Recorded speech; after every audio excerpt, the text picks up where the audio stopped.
हमारे चैनल को सब्सक्राइब करें और वीडियो सबसे पहले अपने मोबाइल पर पाने के लिए बेल आइकन को दबाएं।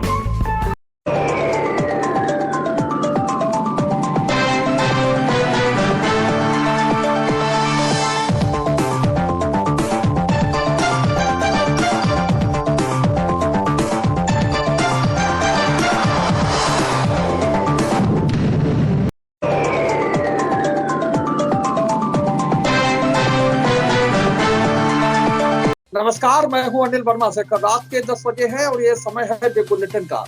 बिग बुलेटिन में आज की चर्चा पर चले हैं। इससे पहले आज के पैनल में शामिल मेहमानों से आपका परिचय करा दे रहे हैं। आज भारतीय जनता पार्टी से अभिषेक बाथम है, पार्टी के जिला मंत्री हैं, और कांग्रेस से वरुण त्रिपाठी कांग्रेस के नेता है, और अनिल मिश्रा जी समाजवादी पार्टी के नेता है।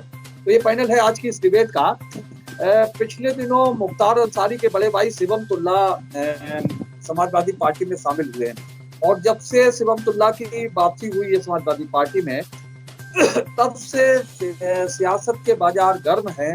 सियासत के बाजार में इस चीज की चर्चा हो रही है कि अभी तक जो अखिलेश यादव अपनी इमेज की चिंता करते थे, तो पिछली बार जब मुख्तार अंसारी ने अपनी पार्टी का विलय करना चाहा समाजवादी पार्टी में, कौमी एकता दल का, कौमी एकता दल नाम था की पार्टी का, तो कौमी एकता दल का जब विलय करना चाहा समाजवादी पार्टी में, तो ये प्रस्ताव लाए थे शिवपाल सिंह यादव उस समय, और इसमें बलराम सिंह यादव जो मंत्री थे, सीनियर मंत्री थे समाजवादी पार्टी की सरकार में, वो मध्यस्थ थे बीच में।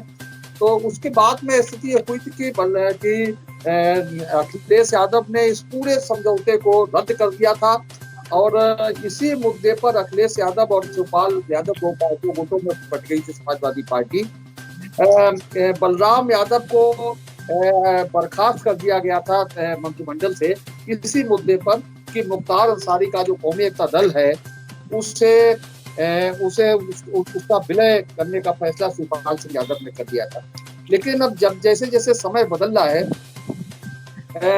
और इस समय जब अखिलेश यादव पिछले 5 साल सरकार से बाहर रहे हैं, तो अब अखिलेश यादव अपनी क्लीन इमेज की बजाय जो जिताऊ उम्मीदवार हैं उनकी तलाश में लगे हुए हैं। और जो मुख्तार अंसारी के भाई शिवम तुल्ला और उनका पुत्र मुन्नू अंसारी को जिस तरह से समाजवादी पार्टी में जगह दी गई है, आमद कराई गई है, उससे लगता यही है कि मुख्तार अंसारी की सपा में बैकडोर से एंट्री करा दी गई है। ये बात बहुत सामने, क्योंकि पिछली बार इस तरीके की स्थिति जो अखिलेश यादव थे, वो चाल चरित्र चेहरा पार्टी का अच्छा बना रखना चाहते थे, और अब चाल चरित्र चेहरा बदलने की बजाय जो जीतने वाले उम्मीदवार हैं उन पर मुख्य रूप से फोकस किया जा रहा है। जो जीतने वाले उम्मीदवार हैं उन पर फोकस किया जा रहा है। और बता दें आपको कि गाजीपुर की जो मुरादाबाद सीट है, उससे ये चुनाव लड़ते हैं शिवम तुल्ला, और 2 बार चुनाव जीत चुके हैं। पिछली बार अभी जब मोदी लहर थी, उस समय अलका राय से चुनाव हार गए थे। तो ये लगभग तय है कि जब इनकी आमद हो गई है मुख्तार अंसारी के भाई की, तो निश्चित रूप से अब इन्हें गाजीपुर के उसी मोहम्मदाबाद सीट से चुनाव लड़ाया जाएगा, और ये सीट अखिलेश यादव किसी तरह से अपनी पार्टी के पक्ष में सुरक्षित करने के पक्ष में, क्योंकि एक मजबूत स्थिति रही है शिवम तुल्ला की गाजीपुर की मोहम्मदाबाद सीट पर। और पिछली बार जब मोदी लहर चल रही थी, उस समय अलका राय ने इन्हें चुनाव हरा दिया था शिवम तुल्ला को। तो ये मुख्य रूप से आज की बहस इसी बात पर केंद्रित है कि जो अखिलेश यादव अपनी नीट एंड क्लीन इमेज को लेकर के चिंतित रहते थे। पिछली बार मुख्तार अंसारी की जो पार्टी है उसका विलय इन्होंने रोक दिया था, लेकिन अब वही अखिलेश यादव पार्टी का चाल चरित्र और चेहरा देखने की बजाय अब इस पर फोकस कर रहे हैं कि जिताऊ उम्मीदवार उन्हें मिल जाए। तो अभिषेक बाथम, ये क्या अखिलेश यादव की जो बदली हुई स्थिति है, इसे किस रूप में देखा जाए कि पिछली बार वो पार्टी को इस तरह के माफियाओं से बचाना चाहते थे, और अब इस बार पार्टी में इसी तरह के लोगों को जगह दे रहे हैं, उन्हें ज्वाइन करा रहे हैं। तो इस सबको का क्या माने निकाले जाते हैं बात। अनिल मिश्रा जी, आपका कैमरा नीचे चला गया है। देखिए भाई साहब, हाँ। जो आज का विषय है मुख्तार अंसारी, ये कहने की बात चला नहीं गया। है और मुझे लग रहा है ये कहने की आवश्यकता भी नहीं है कि वो कितने बड़े माफिया हैं, और ये सारा प्रदेश नहीं पूरा देश सही जानता कहा है। भाई। और समाजवादी पार्टी कुछ समय के लिए अखिलेश यादव जो मुख्यमंत्री थे तो ये लग रहा था कि ये जो है विवादित चेहरे नहीं होंगे, लेकिन जब जैसे जैसे धीरे धीरे इनकी सरकार का समय कम होता गया, वैसे धीरे धीरे इनका जो पार्टी का एजेंडा था वो धीरे धीरे सबके सामने स्पष्ट होने लगा। और जब ये सत्ता से बाहर चले गए तो अब क्लियर हो गया है कि गुंडे और माफिया, ऐसे लोगों को संरक्षण दिया जाए। और भाई समाजवादी पार्टी का पहले से भी इतिहास रहा है कि वो गुंडे और माफियाओं को संरक्षण देते रहे और फिर वही काम दोहराया है। इसमें कोई नया काम समाजवादी पार्टी ने नहीं किया है। समाजवादी पार्टी का इतिहास रहा है कि ऐसे लोगों को हमेशा उन्होंने आगे किया और उनके माध्यम से जो तुष्टीकरण की राजनीति की और वोट बैंक को जो है अपनी तरफ साधने का काम किया है। भारतीय जनता पार्टी ने पहले भी स्पष्ट कर दिया गुंडे और माफिया प्रदेश में नहीं रहेंगे, और आज भी मैं स्पष्ट कर रहा हूं कि गुंडे और माफियाओं के दम पर कोई व्यक्ति अगर ये सोचे कि मैं सरकार बना लूंगा तो ये असंभव है। और जनता के जन जन में इस समय व्याप्त हो चुका है कि फिर एक बार, अभी आपने एक प्रश्न किया था कि मोदी लहर में अलका राय जी ने हराया था, इस बार मोदी लहर से भी ज्यादा बड़ी योगी लहर है। तो इसलिए इस प्रकार के जितने माफिया हैं वो मुझे लग रहा है कि सारे माफिया चुनाव हारने वाले हैं, और समाजवादी पार्टी अपनी विरासत बचाने में लगे हुए हैं। साहब, प्रदेश में क्या होगा, देश में क्या होगा, बड़े बड़े माफियाओं को लाके हम चुनाव मैदान में उतारेंगे, और इनके पास कोई एजेंडा नहीं है, कोई विजन नहीं है, कोई मिशन नहीं है। माफियाओं के दम पर चुनाव नहीं होंगे उत्तर प्रदेश में। उत्तर प्रदेश में चुनाव होगा तो एजेंडे के अनुसार होगा और विकास के अनुसार होगा। त्रिपाठी जी भाई साहब, आपने जो आज विषय रखा वो बहुत ही महत्वपूर्ण विषय है, और राजनीति जो है वो साफ सुथरी होनी चाहिए। लेकिन हम लोग पिछले कुछ वर्षों में ये देखते चले आ रहे हैं कि साहब राजनीति का स्तर गिरा, इसमें कतई कोई दो राय नहीं।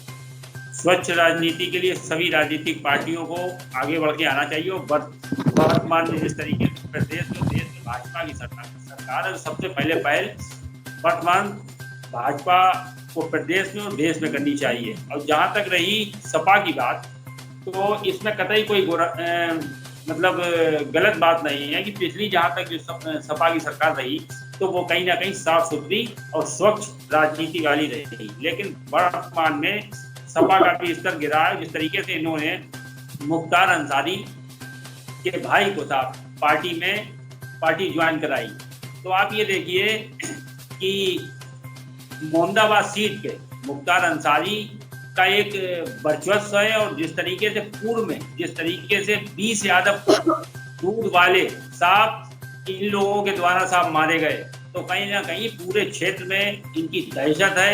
इनके नाम से आदमी काटता है। कहीं ना कहीं कृष्णानंद राय पूर्व में जो हत्या हुई थी उसमें मुख्तार अंसारी उस समय जेल में बंद थे, इन्हीं का नाम साहब आया था। क्योंकि कहीं ना कहीं AK-47 से कृष्णानंद राय प्रदेश के बड़े लीडर थे, आज हमारे बीच नहीं है, तो उनकी हत्या में ये लोग शामिल थे। तो कहीं ना कहीं ये बहुत ही कहना चाहिए पेशेवर क्रिमिनल टाइप के, इन्हें नेता नहीं, इन्हें साहब पेशेवर क्रिमिनल है। और ये तो राजनीति में आके साहब राजनीति को गंदा करते हैं। जहाँ तक रही भाजपा की बात, तो हम अपने भाजपा के साथी की बात सुन रहे थे, तो क्योंकि इस समय जो अखिलेश जी कर रहे हैं वो कहीं ना कहीं मुझे तो ये लगता है कि साहब वर्तमान में योगी जी और मोदी जी से साहब प्रभावित होकर उन्हें ये निर्णय लेना पड़ा।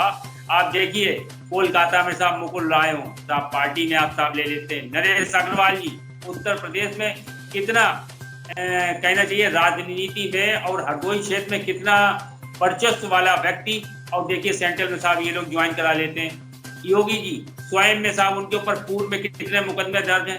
अमित शाह जी के ऊपर साहब कहना नहीं चाहूंगा कि उनके ऊपर क्या क्या धाराएं और किन किन संगीन धाराओं के अंदर साहब मुकदमे दर्ज है। इनके ही मंत्री साहब, इनके ही विधायक साहब कपिल मिश्रा दिल्ली में, उनकी क्या स्थिति है।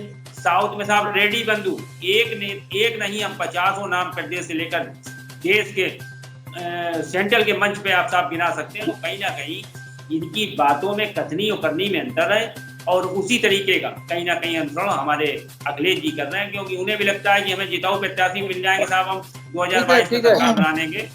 हाँ अनिल मिश्रा जी ठीक है, वरुण ठीक है। हाँ शेखर जी, अब इसके पहले की डिबेट तो मैं नहीं सुन पाया था कि क्या, लेकिन हाँ मैंने ये जरूर सुना कि इस विषय के ऊपर जो है भारतीय जनता पार्टी के शीर्ष नेतृत्व ने सवालिया निशान लगाया है। और मैं कहता हूँ कि जिनके घर कांच के होते हैं पहले तो वो दूसरों पे पत्थर नहीं फेंकते।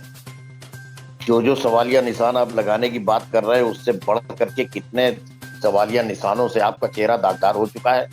और किसी भी पार्टी के बारे में अगर कोई राय कायम करनी होती है तो उस पार्टी का जो नेता है उसका अपना जो शैली होती है, उसकी अपना जो अंदाज होता है, उससे उसकी पार्टी का और उसकी अपनी सोच जो होती है। अखिलेश जी ने 5 साल तक बाकायदा शासन चलाया और विकास का जो है काम हुआ है, पूरी दुनिया इसको मान रही है, पूरी दुनिया इसको जान रही है। आज एक सवाल पैदा हो गया, जबरदस्ती का सवाल पैदा कर दिया गया, मुख्तार अंसारी का भाई होना गुनाह है क्या? या मुख्तार अंसारी के भाई है अगर तो उसके बाद में जो है कहीं पे उनको जो है वो हिंदुस्तान के संविधान में चुनाव लड़ने का हक है, उनको अपनी मर्जी से कहीं किसी दल में रहने का हक नहीं है। और आप कहते हो बाहुबली, हमने इससे बढ़ करके बाहुबली देखा है जिला पंचायत के चुनाव में, हमने इससे बढ़ करके जातियां देखी हैं। और आज अगर सही पूछा जाए तो अखिलेश जी के नेतृत्व में हम मानसिक गुलामी और आर्थिक आजादी की लड़ाई लड़ने की बात कर रहे हैं। इन छोटे छोटे सवालों में उलझाने की बात कर रही है। इनके पास कुछ कहने को नहीं है, इनके पास विकास के नाम पे कहने को नहीं है। इन्होंने किसानों की आय दोगुनी करने का वादा किया था, कहीं से नहीं कर पाए। इन्होंने किसानों का गन्ना किसानों का पैसा देने का वादा किया था, नहीं कर पाए। जो स्थितियां इनकी हैं और जिस तरीके से समाज का हर वर्ग दुखी है, उस स्थिति में केवल इनके पास में कुछ सवाल रह गए और उसी में एक सवाल उठा देते हैं, क्यों भाई हमारी तो गंगा जमनी पार्टी है, हमारे उसमें तो हर दल का आदमी है, चाहे कश्यप हो, चाहे निषाद हो, चाहे कोई किसी भी समाज के हो, हिंदू हो, मुस्लिम हो, सब हो, आप आपत्ति उठा रहे हो। इससे बढ़ करके जो है वो आपने लोकतंत्र की हत्या की, खुलेआम पूरी दुनिया ने देखी। और जिस तरीके से आपने चीरहरण करवाया, इस तरीके का काम कभी नहीं होता है समाजवादी पार्टी जी।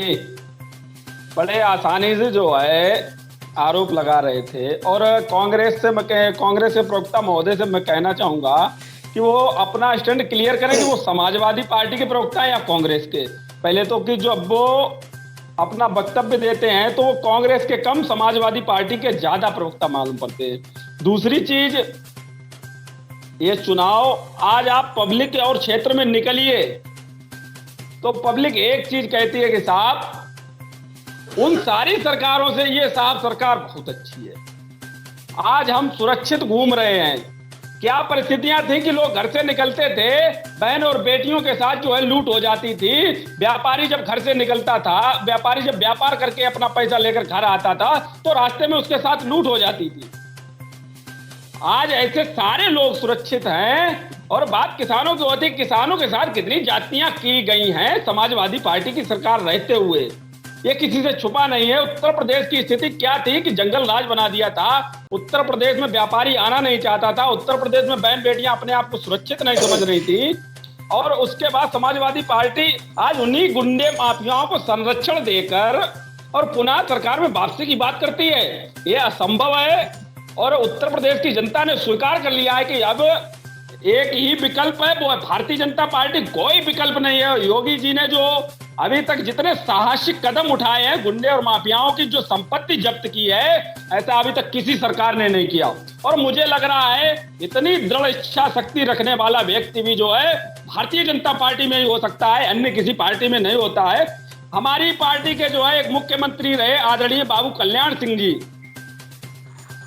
जब अयोध्या का विवादित ढांचा ढाया गया था तो उन्हें नैतिकता की जिम्मेदारी लेते हुए अपने पद से जो है इस्तीफा दे दिया था।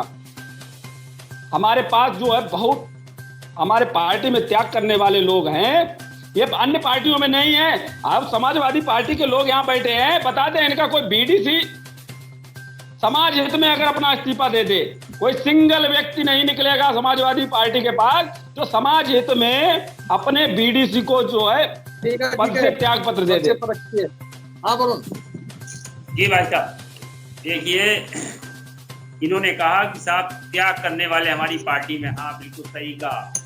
सिन्हा जी, अडवाणी जी, ये साहब बहुत बड़े त्यागी पुरुष हैं और इन्होंने त्याग भी दिया साहब भाजपा को, तिलांजलि दे दी। और स्वयं हमारे भाजपा के साथी कंफ्यूज हैं। अभी ये कहते कहते कह गए कि साहब मोदी से बड़े योगी जी हैं, तो स्वयं हमारे भाजपा के योगी जी की लहर है, योगी जी की लहर है। पहले शब्द बदलिए, पहले शब्द बदलिए। नहीं, आप गलत दिशा में डिबेट को ले जा रहे हैं। मैंने कहा योगी, सुन लीजिए, अरे एक मिनट मेरी बात सुनिए। मैंने कहा जब 2017 का चुनाव हुआ था उस समय आदरणीय मोदी जी की लहर थी। आज की परिस्थितियों में उत्तर प्रदेश में जो योगी जी की बहुत बड़ी लहर है। ठीक है, आप किस चश्मे से देख रहे हैं मुझे नहीं मालूम, आपका चश्मा आपको मुबारक हो। दूसरी चीज, आप कह रहे हो कि पूरे उत्तर प्रदेश में आदमी कहीं भी आ जा सकता है, तो मैं बताता हूँ इस डिबेट के माध्यम से। नुनाई के अंदर एक वर्मा जी रहते हैं, अभी 6-7 महीने पहले टाउन हॉल की नुक्कड़ से लेके और ये पक्के पुल पे बेकरी के पास में उनका लड़का चला साहब, शाम के 7 बजे 16 लाख रुपए सोना और जेवर और नगद पूंजी लेके साहब उनकी मोटरसाइकिल पे साहब टंगा हुआ था। पक्के पुल बेकरी से साहब उन्होंने सामान लिया। 15 दिन साहब चक्कर मारे उन्होंने कोतवाली के। सदर विधायक आप ही के हैं साहब। वो जो मामला उनका बैग गायब हुआ उसका साहब मुकदमा नहीं कहीं पंजीकृत हुआ और ना ही साहब वो व्यवस्थाएं खोली गई किसी भी तरीके से। कहीं ना कहीं शासन प्रशासन के ऊपर एक राजनीतिक दबाव था। तो आप ये तो कहना छोड़ दीजिए, मैंने आपको एड्रेस भी दिया, जाइए और आप मिल लीजिए जाके कि उस प्रकरण में क्या हुआ। रात में 12:30 बजे हम लोग साहब कोतवाली में खड़े रहे और आप कहते हैं कि शासन व्यवस्था कानून व्यवस्था उत्तर प्रदेश में अच्छी है। तो वर्तमान में उठा के देखिए, आप ही की मंत्री स्मृति ईरानी जी कहती है कि साहब कुपोषण से सबसे ज्यादा मौतें उत्तर प्रदेश में हुई। तमाम ऐसे मुद्दे हैं, गरीबों का, किसानों का, सिलेंडर का, ऑक्सीजन का, उसके साथ बोलने के लिए तैयार नहीं। कहीं ना कहीं कलश यात्रा की तैयारी, मुझे तो ये लगता है कि स्वर्गीय पूर्व मुख्यमंत्री कल्याण सिंह जी जो नहीं रहे, उनकी भी कहीं ना कहीं कलश यात्रा की तैयारी उत्तर प्रदेश में आप लोग करने जा रहे हैं। अनिल जी, शेखर जी, शुरुआत की थी इन्होंने लोकतंत्र के पहरी की। ये लोकतंत्र के पहरी हैं या ठोक तंत्र के पहरी हैं? हमने तो ये देखा कि पूरे उत्तर प्रदेश में ये शोक तंत्र के पहरी हैं जो इनके अपने आमाल हैं सामने। और मैं एक सलाह दूंगा, एक मैंने किस्सा सुना था और वो मुझको नजर आ रहा है सामने। शुतुरमुर्ग के पीछे जब कहीं पे अपने जो शिकारी पड़ते हैं और वो अपने जो भागते भागते बेदम हो जाता है, तो रेत में गड्ढा खोद करके अपनी मुड़िया उसमें डाल लेता है और फिर उसके बाद में सोच लेता है कि हम सुरक्षित हो गए। वही जो है सोच जो है वो मानसिक सोच बनी हुई है। आपको मुबारक है, आप बिल्कुल शुतुरमुर्ग बने रहिए भैया, जिंदाबाद, कोई दिक्कत नहीं। कल्याण सिंह जी की बात कर रहे हो आप, उन्हीं कल्याण सिंह जी की बात कर रहे हो जिनको अपमानित करके पार्टी से निकलने पे मजबूर किया था, जिनका नाम लेने वाला कोई नहीं था। उन्हीं कल्याण सिंह जी की बात कर रहे हो कि राम मंदिर का शिलान्यास करते समय कल्याण सिंह जी को कहीं से पूछा नहीं गया था। आज उनकी जो मृत्यु होने के पश्चात उनके सब के ऊपर राजनीति करने की बात कर रहे हो। सपा कभी नहीं करती है लाशों के ऊपर राजनीति। हमने कभी कोरोना की लाशों के ऊपर राजनीति नहीं करी। हमने कभी जो है वो अपने लोकतंत्र की राजनीति नहीं करी। आप बहन बेटियों की बात करते हो, आपके जो है वो अपने खुलेआम, आपके जो है वो अपने पूरे प्रशासन की मौजूदगी में एक जो है लखीमपुर में एक बहन का चीरहरण होता है। आपकी 11 जो है वो अपने महिलाएं मंत्री होती हैं। आपके सांसद जो है वो अपने मंत्री हैं इतने। उसके बाद में क्षमा करिएगा, उत्तर प्रदेश के जो सही वास्तविक पैरी हैं, हमारे राज्यपाल भी जो है महिला हैं। और उसके बाद आपके यहाँ से कोई आवाज नहीं उठती। आप जो है केवल जुमलेबाजी करते हो, हिज मास्टर्स वॉइस का रिकॉर्ड बने हुए हो और केवल उन्हीं बातों को, सबका साथ सबका विकास। अरे यार, सबका नाश हो गया, सबका विनाश हो गया, सर्वनाश सत्यानाश हो गया। अब उसके बाद भी जो है खिलवाड़ करते जा रहे हो हिंदुस्तान के बात दीजिए कि आपने पार्टी के भाई को भर्ती किया है, तो क्या पार्टी की नीति बदल गई है, पार्टी का फैसला बदल गया है, पार्टी के सिद्धांत बदल गए हैं? एक बार अंसारी को शामिल नहीं करते उनकी पार्टी को, और एक बार उनके भाई को आप शामिल कर आप घुमा रहे हैं पूरे विषय को। कल्याण सिंह पर चर्चा नहीं हो रही, मुख्तार के भाई को शामिल किया गया है, उसमें आइए, उसका जवाब दीजिए, उसके बाद खत्म किया जाए। हाँ, उनको अंसारी जी को शामिल किया गया है अगर, तो क्या उनका दोष ये है कि वो मुख्तार अंसारी के भाई हैं? और उनके शामिल होने से क्या अखिलेश जी की सोच या पार्टी की शैली कहीं से बदली है? कहीं से नहीं बदली है।